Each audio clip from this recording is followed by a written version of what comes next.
I called for her a couple times with no response. The baby kept crying. I called for her one more time, and when I got no response, I started walking up the stairs. Then I heard my cousins and aunt playing outside.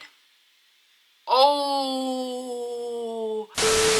Hey guys, welcome back to my channel, and if you didn't already know, act like you know, because it's DadaZoe, so let's hop right into this video. So today I want to do part 4 of true Reddit scary story times. But before we hop into this video, you already know what to do. Subscribe, like, and comment, and share. And without further ado, let's just hop right into this video. So as of late, I know that I've been telling you guys that a lot of these stories don't have titles. Well, it still doesn't have any titles. So first story. I posted this in a thread a while ago, but I'm gonna do it again because it applies here. When I was in high school, my uncle would throw me a couple of bucks to help babysit his kids with my aunt. They lived in a 2-story house by the water, nice area. The kids were about 3 and 6 years old. One day, I was sitting in their den on my phone when I started to hear a baby crying.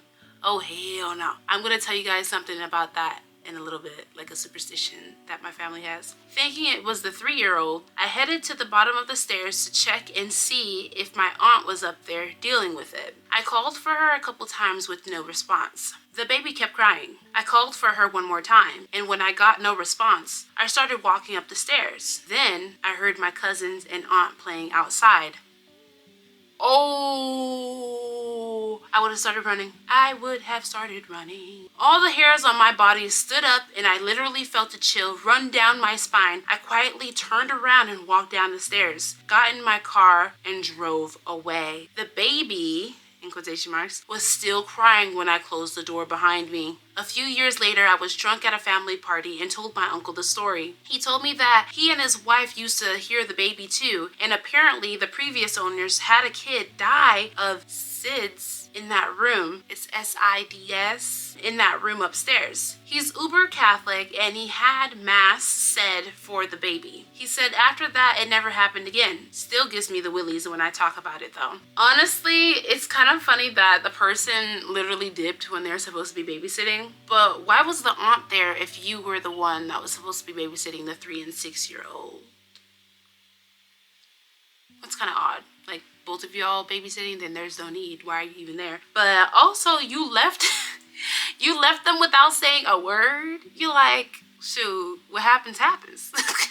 that's messed up. So the next story here, still no title. At the time I was around 14, I'd asked my dad to wake me up early that morning around 5 a.m. because I had some work to get done. That morning, I was woken up and I flung my legs over the side of my bed. I felt a tug on both of them.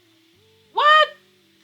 What I thought at the time was just my dad trying to get me to hurry up. I reached over to pick up my phone and turned it on. 3:30 a.m. and I looked over at the black figure I assumed was my dad, and it was gone.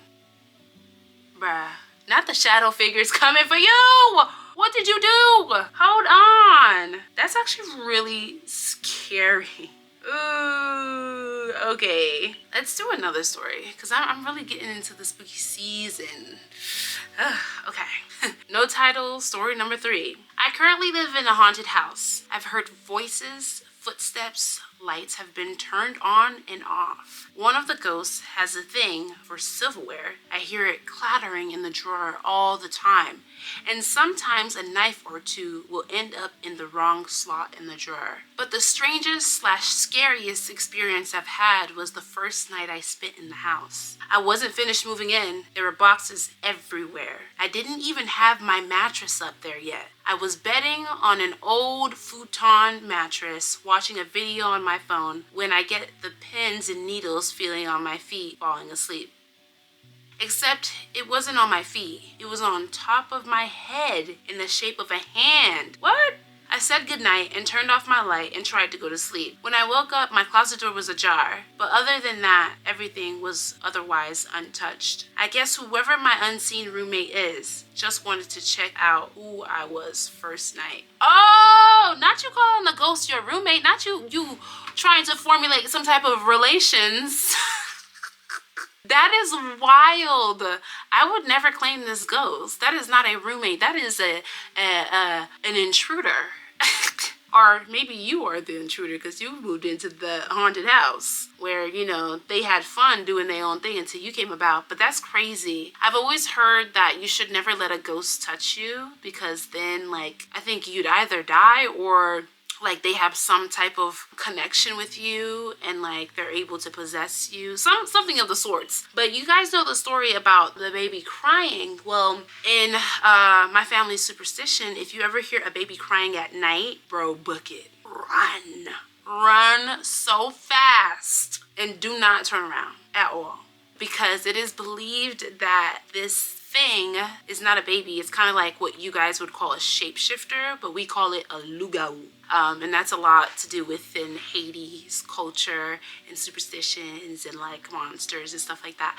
But yeah, let me know what you guys thought about this video down below. Don't forget to like, comment, share, and subscribe. And I will see you guys in the next one. Bye.